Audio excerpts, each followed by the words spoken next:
What's going on, guys? Mickle here, and in this video I am bringing you some brand new evidence directly from the SEC that states XRP in its current state should not be considered a security. I believe this is going to have massive implications for the current SEC case against Ripple and really highlights the inconsistencies of the SEC's arguments in this entire case. In this video, I'm going to be showing you why the SEC is stuck in a massive web of lies, and I do not believe they are going to be able to get out of it without giving clarity to XRP and making XRP the only digital asset with certain clarity in the market. This is going to be massive for XRP holders. Guys, make sure if you're new to this channel or come here all the time, you like and subscribe, and let's jump right into the video.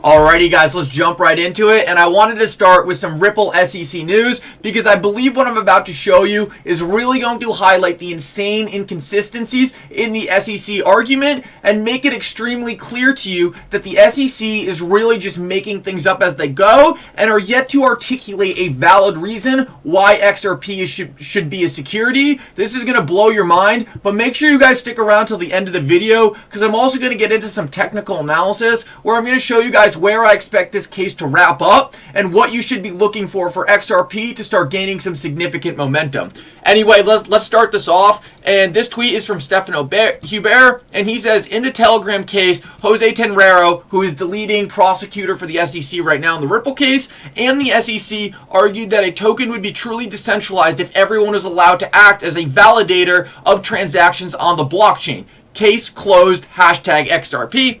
And if we take a look at this, this is the SEC writing this, and they say the TON blockchain, which I'm guessing is the blockchain Telegram used, can only be truly decentralized if Gram's holders, other than the original Gram purchasers, actually stake Gram, thereby act as validators of transactions on the TON blockchain.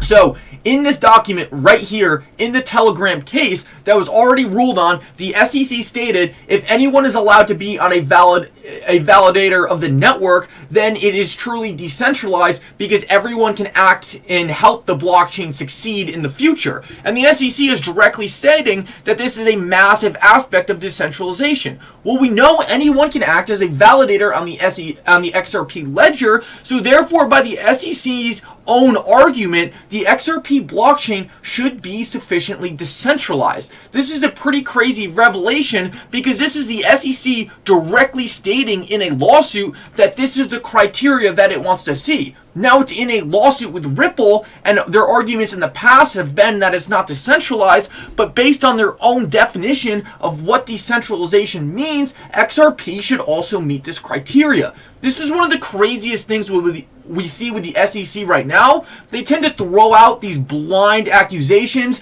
these crazy things against Ripple and XRP, and then we go back and look at their own statements and say, wait, XRP actually meets all this criteria you yourself said, but it states XRP is not a security. And the SEC is throwing out these things like XRP is not decentralized, but then we go back and look at these other lawsuits, and everything the SEC says that a coin needs to be decentralized, like we're looking at right here, XRP actually meets the criteria. This is why this lawsuit is such a joke and lets us know that XRP is going to be on the right side of this.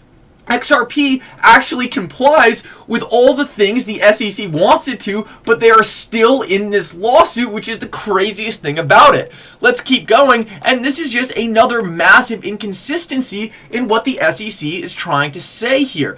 The SEC knows that if people find out that the SEC gave guidance on Ethereum not being a security back in the day, back in 2018 when Bill Hinman gave his speech, there is no reason XRP should be as well. And all the evidence is pointing to this. We can see that in the SEC's own enforcement actions, they are telling projects to go to Bill Hinman's speech, look at what he said, and help this determine if this makes your offering a security or not. The SEC is saying we're getting behind the speech, go use it to go figure out what your digital asset is. One of the things Bill Hinman specifically mentions in this speech is decentralization, and we'll get back to that in a second.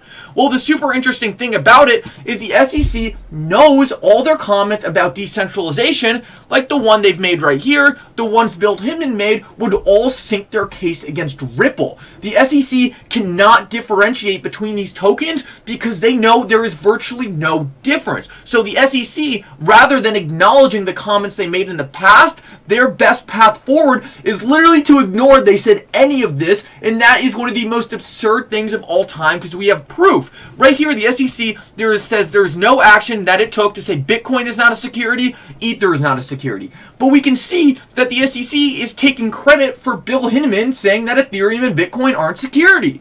So this is a lie. And we also know that the SEC has made statements on how you can be decentralized in other lawsuits in the past. And the funniest thing about all of it is it all leads us to believe that XRP should be compliant. This is the craziest thing about this entire case.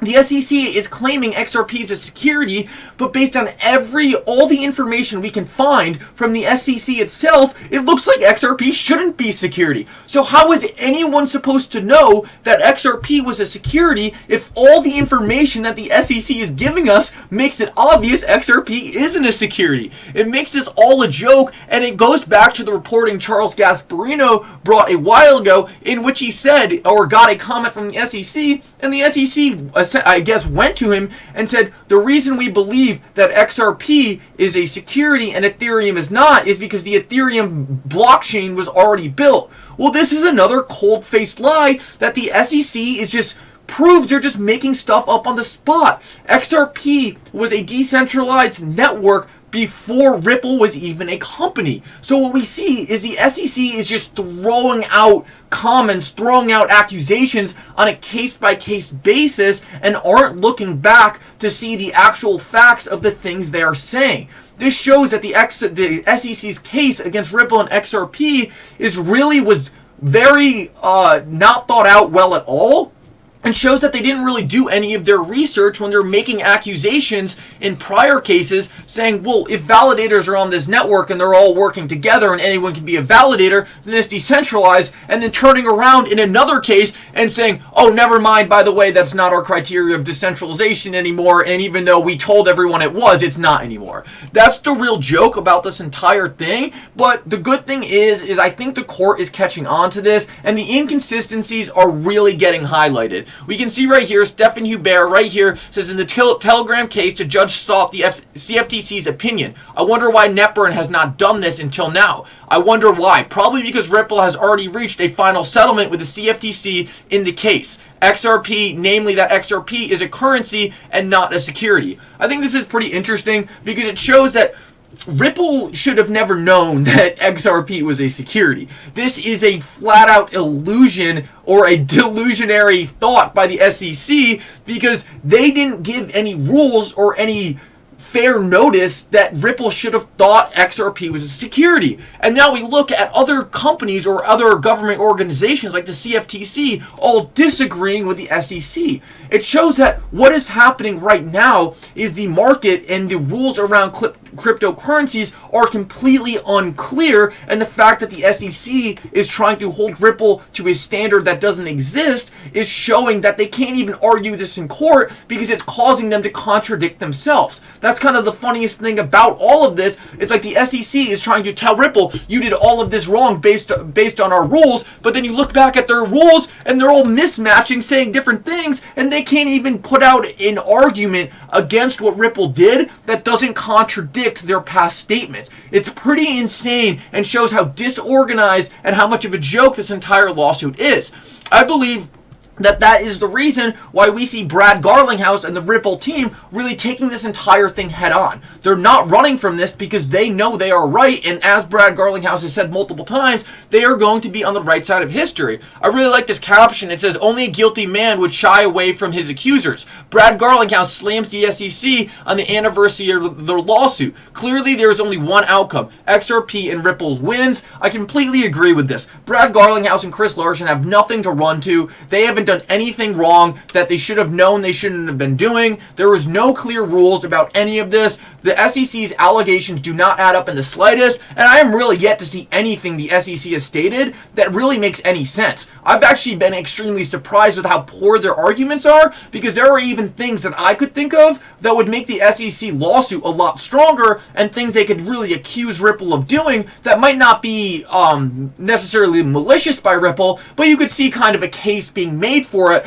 a lot better than the ones they are making. The fact that they're trying to say all XRP in the world currently traded and all over the place is a security is flat out insane, and is an argument I just don't understand how they could expect to win. It's very obvious XRP would continue to function in an ecosystem without Ripple, so the fact that they're trying to say it solely relies on Ripple is really a joke. The next thing I want to show you is just this tweet from Jeremy Hogan.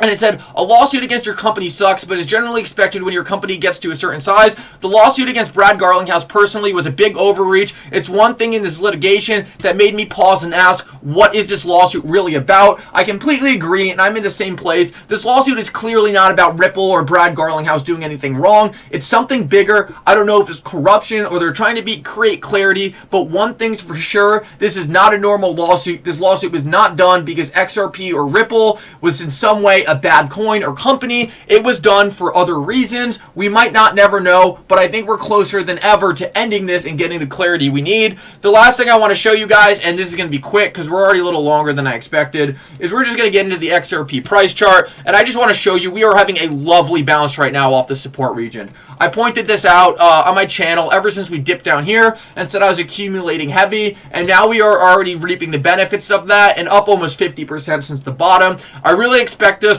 to move sideways in this triangle for a little bit, and hopefully the next time we make contact with this top support line, we will be breaking out of this triangle and going to new all-time highs. I think this could have a lineup with the end of this lawsuit. We know that Ripple and the SEC should be talking settlement soon at the end of fact discovery, once they both have their arguments out on the table, and once they are going to know the firepower between each other's arguments. We're going to have to see. We know discovery ends at the end of January, so it would look pretty good if XRP bounced around in this triangle, making contact with this top resistance line before breaking out to the upside. If this is the case, I see no issue with us going past all-time highs and really closer to the $4 to $5 range. I believe any price XRP is under $2, under $3, below its previous all-time high, is XRP severely undervalued, and I am adding XRP until we get to that zone. Guys, thank you so much for watching. Make sure you like and subscribe. It really helps me out so much. Thank you for watching to the end. It really means a lot. I'll catch you guys in the next one. For now, Mickle out.